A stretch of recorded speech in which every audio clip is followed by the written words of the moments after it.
Milka, Blagoeva, Ivanova. And about you, actually, it's very interesting. She's coming from UK. Milka is a researcher, works in the educational sector. And but what is interesting about her, she's originally coming from Bulgaria. So she knows very well the Eastern and Central Europe problems, the nostalgia of the Soviet Union, how to point it, how to explain it, how to put it, and actually how not to happen. Yeah. Okay. Thank you.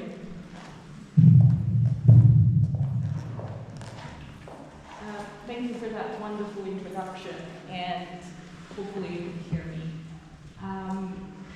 My name is Milka, and today I represent the Cold War Network, which was established in the UK a couple of years ago, and just a month ago we became a legal entity within the United Kingdom. We registered the Cold War Network as a community interest company, so it is very new.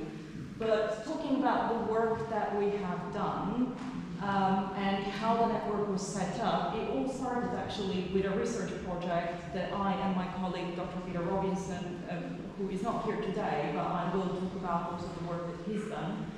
It all started with a research project in Leeds Beckett University. Just before the pandemic, our dean approached us, and today, really the story of the network is the story of the research project and how we ended up talking about education. It is the story of what happened, and it happened just before the pandemic when the dean within Leeds Beckett University, within our faculty, approached us and said, you two are working on something similar. I was working at communist heritage and tourism, mostly within Bulgaria, but also a little bit of Romania and Poland at the time. And my colleague, Dr. Peter Robinson, was looking at abandoned sites within the UK, and quite a few of those sites were related to the Cold War.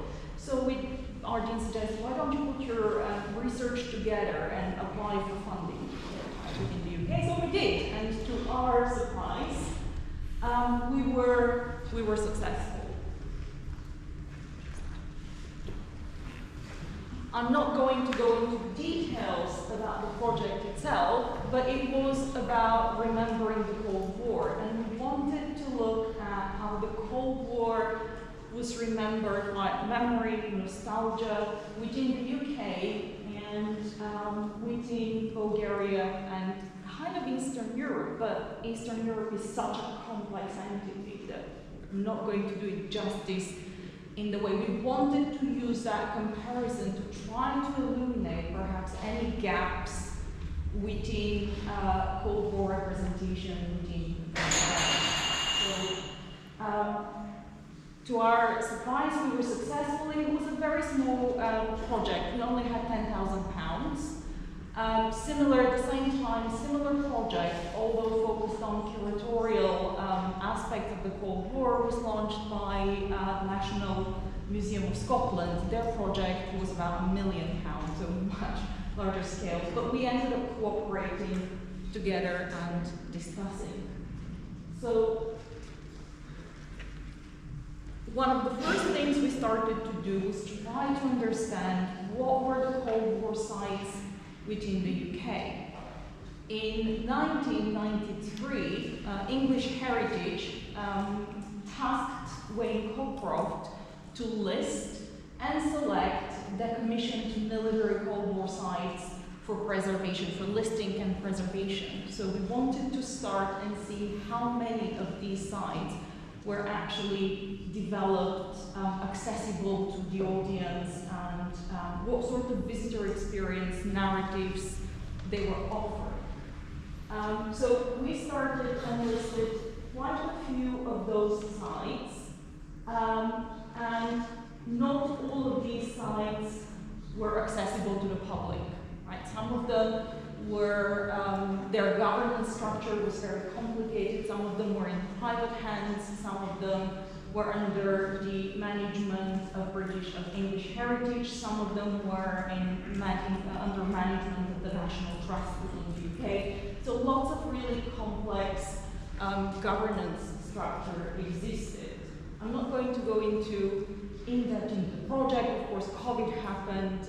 We struggled with travel and everything to conduct this research. But some of the key findings within the project, within especially the UK, were that quite often these sites were in private hands.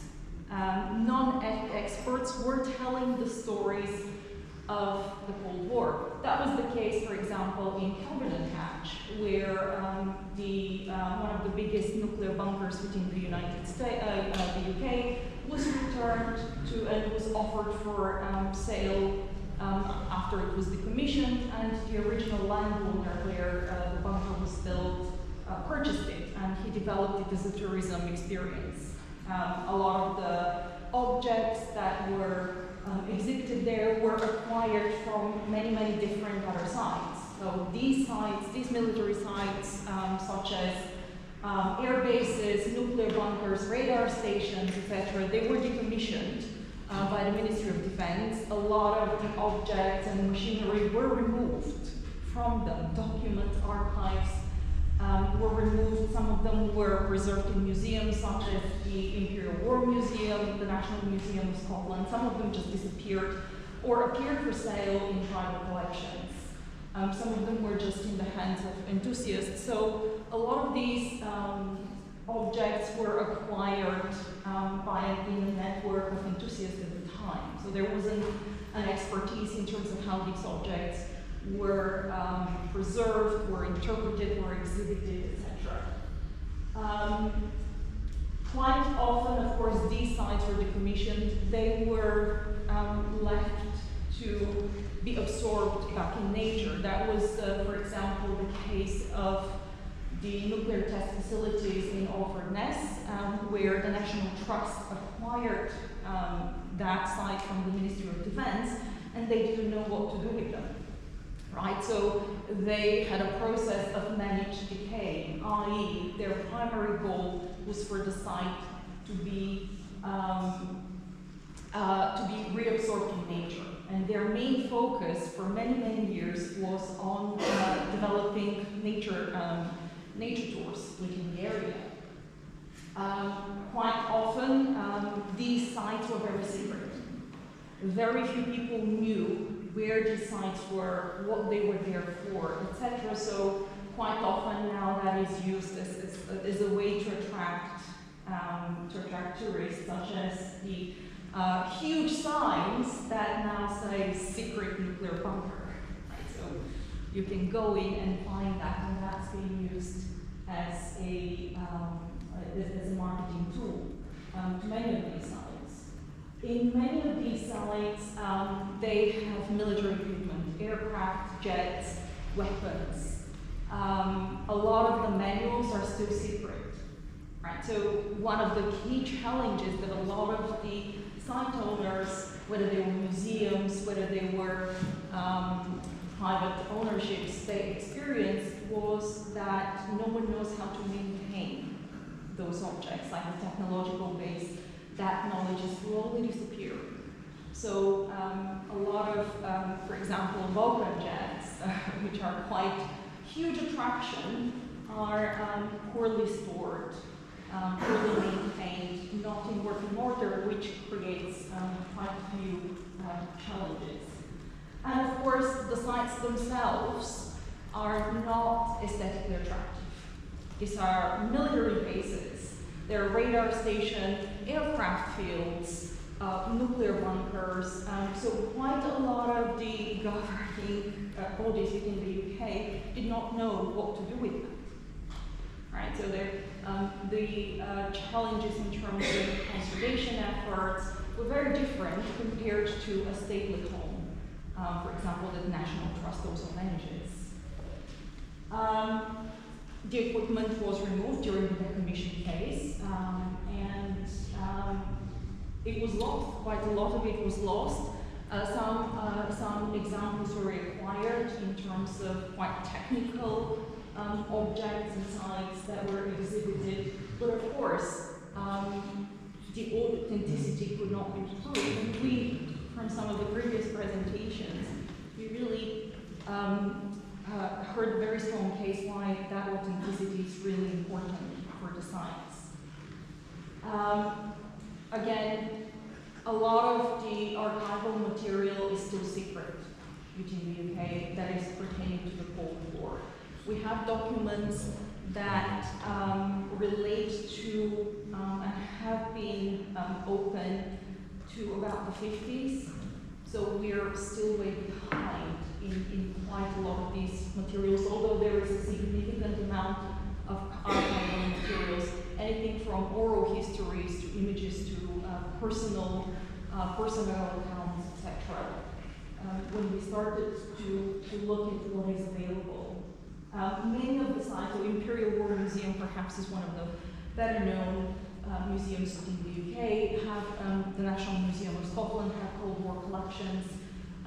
They have access to funding, but a lot of the sites and museums within the UK that have collections and objects relating to the Cold War are quite small and don't have the budgets to do much with their collections. So quite a lot of limited budgets. For example, the Yorkshire Airfield Museum, or some of the radar stations, or places such as former military bases that belong to the Americas, like Alconburyville within the UK. So quite a lot of the places that we visited, that we looked at, that Cold War history was exhibited, was very technical. Right? The focus was on the characteristics of the military objects, and quite often it was quite boring for general audiences. Right? It was appealing quite a lot to very niche groups of people, perhaps veterans, perhaps people who were interested in the engineering and technological aspects of quite a lot of these sites. But we felt that there was a lack of new curatorial methods when it comes to exhibiting in a lot of these places. One of our biggest findings was lack of partnership. There were all sorts of places, museum sites within the UK that had Cold War collections or sites, but they did not know anything about each other. That was a huge challenge when we started in our project, and of course, quite a lot of people who could tell us about these sites were still under the Official Secrets Act, so they could not talk about their experience. The Imperial War Museum, for example, has a program which closely follows when these moments expire, or how they're working very much within the Official Secrets Act of recording some of these oral histories and preserving them for the future. But it is, of course, still a significant challenge.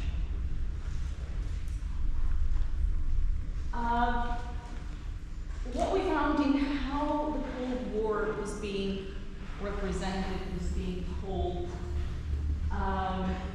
was that it usually talked about history that is hidden, right? The Cold War was a military conflict, yes, but it was also a war of secrets. It was also an economic, an ideological war, a diplomatic war. It did not have the high-profile military events that, let's say, the Iraq and Afghanistan war had with actual conflict. Sorry, you must speak in right. the mic. So that made it a little bit challenging in terms of engaging people with a war that never happened. A lot of it was around dark tourism and battlefields, right? How do you represent a war that never happened? It was a significant challenge for a lot of the interpretation that had significant military equipment, but that military equipment ultimately was never used. And what stories were told. That left a small, actually a window for imagination, right? Imagine possibilities. And that's not always the most productive, authentic experience when you're telling the boardwalk stories, because the Cold War tends to be very much romanticized. People learn about quite a lot or have their experience within the UK via movies, TV shows, media representation, and that filled some gaps of things that never happened. And sometimes when we talked to visitors as part of the project, they might have been talking about, well, yes, I can imagine these weapons, and it reminds me of the zombie movie. So that was this always very much hyper-real experience in quite a lot of these sites, especially the ones which were in private ownership, which without the necessary expertise, it left a space for quite a lot of sensationalizing of many of these sites. And one of the things that we started to look at as part of this project was to see what is missing within the stories that the United Kingdom was telling about the Cold War. And this is my father, so that might be, so there is a very personal element to this research to me. During the whole time I was visiting some of these sites in the UK, considering that these were secret places, military secret places, I thought if the Cold War never ended, I would have never been anywhere near those sites. Right? So it was quite an emotional experience in a way. But so we did not dig too much into the Cold War and how it was remembered in communist heritage in Eastern Europe, but we looked to illuminate what was missing within those big narratives about the Cold War in the UK. So quite a lot of the monuments within Bulgaria, very similar to Romania and Poland, were of very different nature. Right? They were not military sites. They were monuments commemorating the birth or death of communist leaders, anti-racist partisan life and death, monuments that were glorifying the Soviet Union, the Red Army, within the case of Bulgaria, Russian-Bulgarian friendship. They were museums, they were memorials that were commemorating specific historic events, but also public buildings, tourism resorts, industry, heavy and light science, labor camps. So within the context of Eastern Europe, the same period was very much embedded within the everyday lives, spaces, and experiences in a way that was never the case in the United Kingdom when it came to the Cold War. In the United Kingdom, these military sites, they were secret. Very few people knew or were interested or had even, they might have had a vague idea of a military base being there, but not what purpose it was. So, of course, that helped us to also look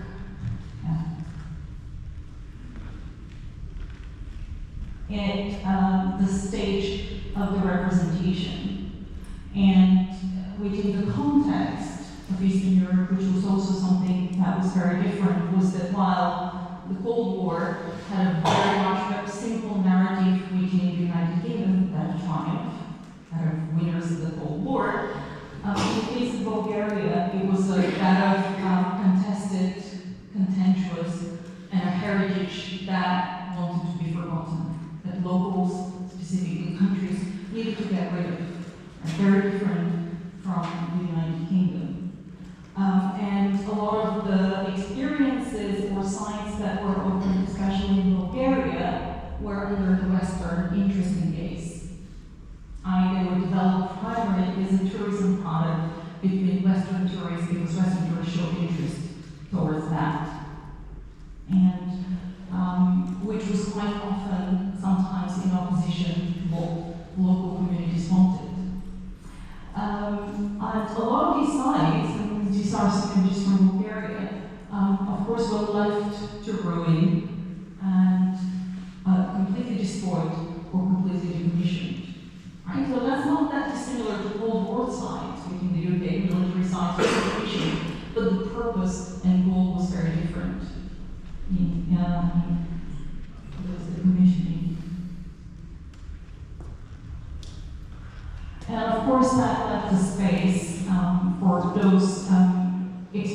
experiences that were catered to Western tourist gaze. So it could have been the Retro Museum in Varna, which presented a very rosy, quite often presents very rose-tinted glasses. So this emerging nostalgia about what life under the communist rule was, or experiences with Soviet cars, or a recreation of a typical life in the everyday science fiction history in Europe. So there were some common findings and there were significant differences when we started to look at the Cold War and the same time period and how it was narrated between the UK and Bulgaria. Within Eastern Europe, a lot of the emphasis was on lived experiences. Right? There were not a lot of the objects, symbols were destroyed, they were removed, quite often completely disappeared, or they were collected quite a few years after. So for example, in Bulgaria, a lot of those communist symbol monuments, they disappeared, and then they reappeared in 2011. So there was a huge, when the Museum of Socialist Art was opened, so there was a huge gap where no one knows where a lot of these objects were stored, difficult to prove their authenticity, etc. And of course,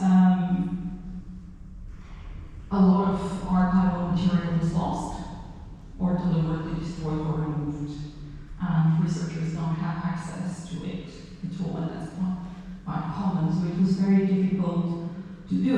And because of the lack, because of this disruption, there was a need for different ways to demonstrate to tourists that part of the story via guided tours, walking tours, archival images, etc., and other recreations within the cases.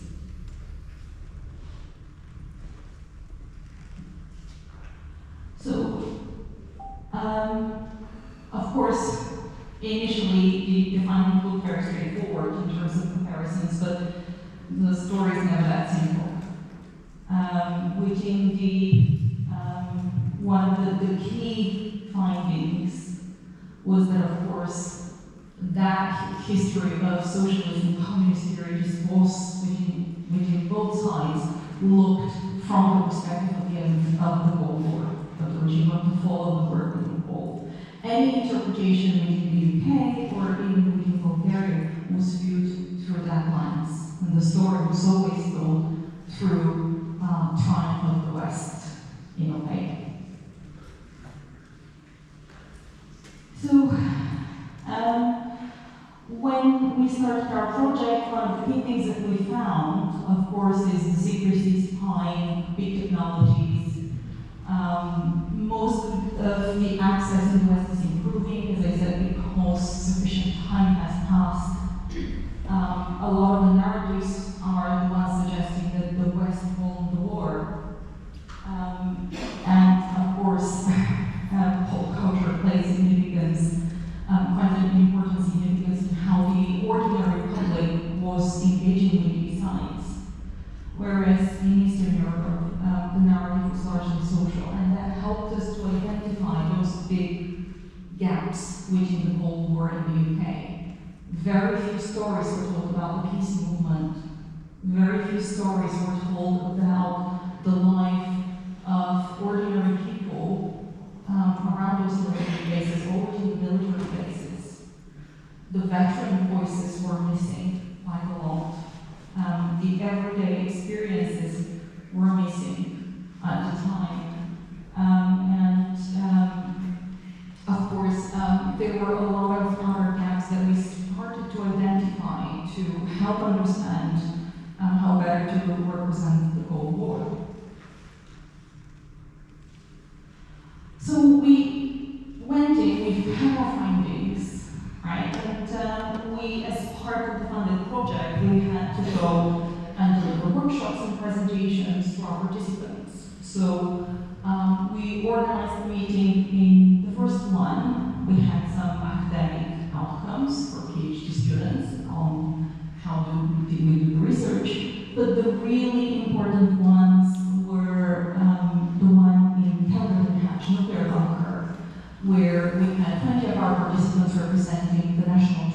English heritage, some of the private bunker owners, and some other organization came to listen to our presentations because at the time there was very little research being carried out on the topic about remembering the Cold War.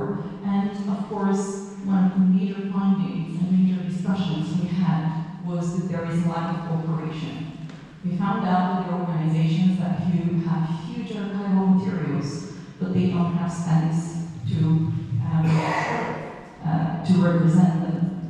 And of course that led to the creation of the network. And of course we also found out that a lot of young people have no idea about the Cold War. And while the Cold War is included within the curriculum of the United Kingdom, it is in a very limited way, and it really varies across schools. The focus really is on the Second World War. So no wonder that the generation did not really know much about the Cold War. So once we set up,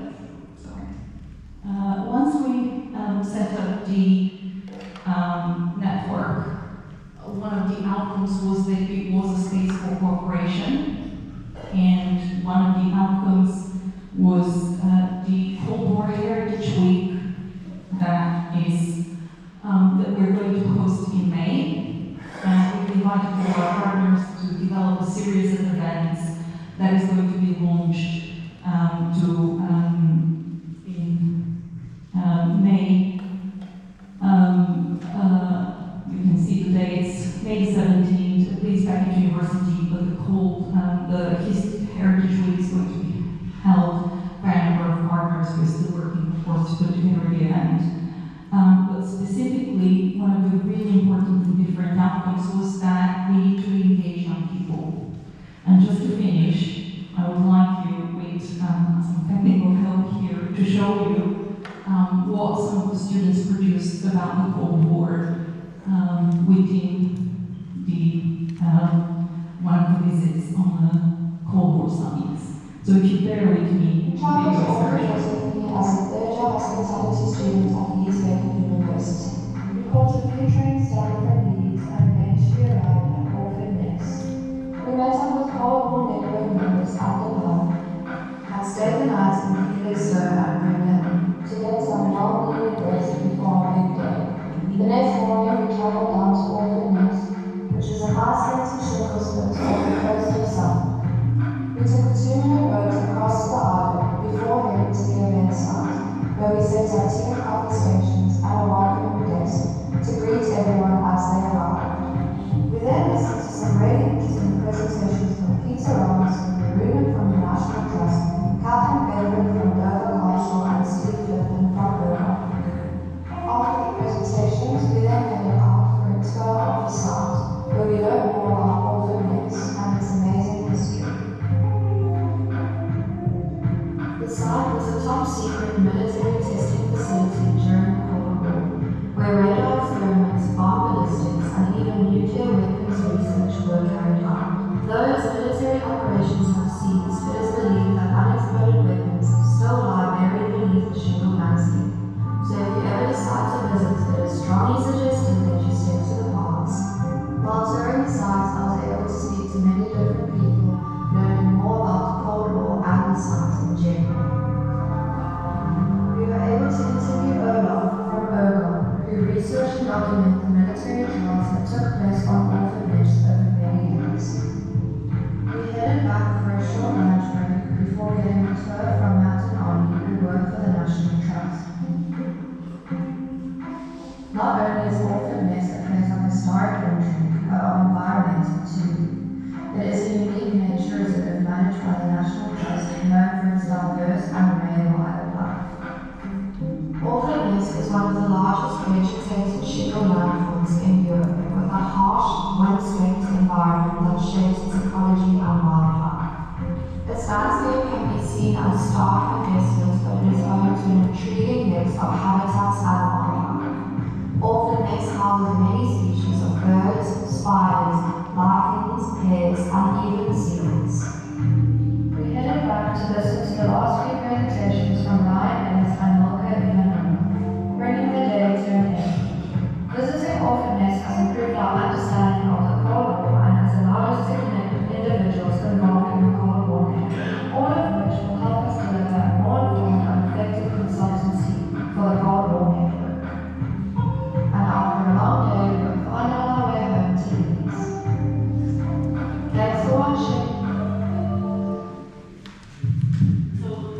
Our building materials that we produce are the most popular online, and it really brought forth that we should really involve young people in when we talk about the Cold War and listen to their perspectives and how they learn, and we'll be more effective communicators when we do that. Thank you.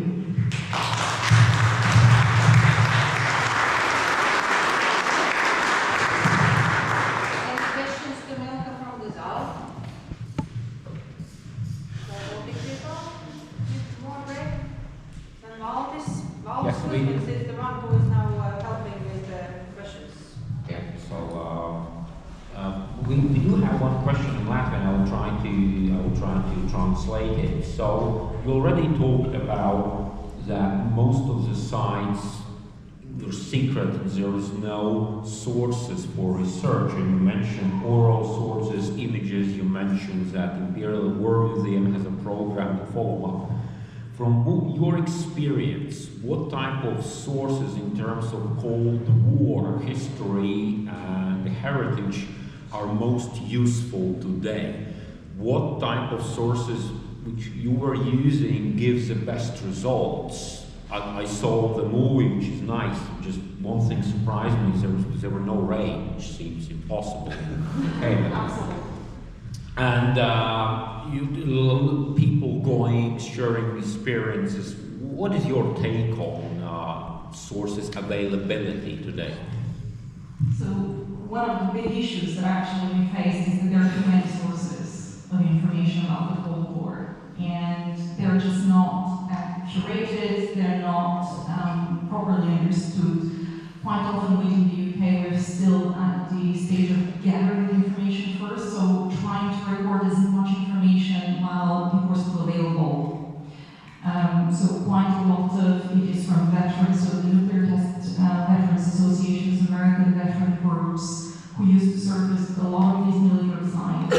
They have the expertise first to tell us what day-to-day life was at these sites. They know how a lot of the equipment worked. They can also corroborate the authenticity of quite a lot of the equipment. Their personal stories really relate to visitors.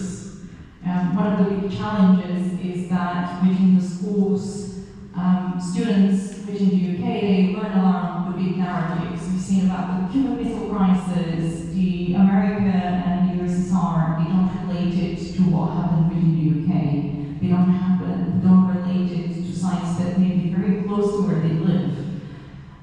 Whereas a lot of these sites don't relate their exhibits to the larger narratives. So there is this big gap, which means that visitors don't always, unless they have some personal experience or memories or relationship with my family, they don't see that as something that they have own interest or ownership over. So this is the biggest gap, and those personal stories, those oral histories, projects, they're very important, of course. Audiovisual images as well. But we're still at the stage, and quite a lot of the organizations we work with are still at the stage of recording those, and we're hoping to start exhibiting that in the event in May. And the students mentioned that this is the big event that they're helping organize as part of what we do. So I hope that answers some of the questions. Yeah. Okay. Thank you. Do we have anything from the audience right now? Okay. No. Thank you, Milka. It was really interesting, and this.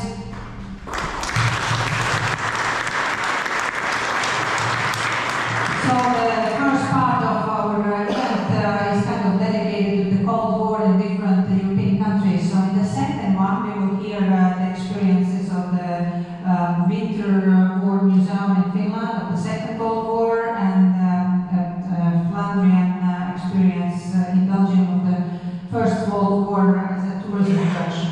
So this will be something different in the second part, and also then Valdis will wrap up all the event, and this, I hope the discussion will be interesting also in the end of the event. So now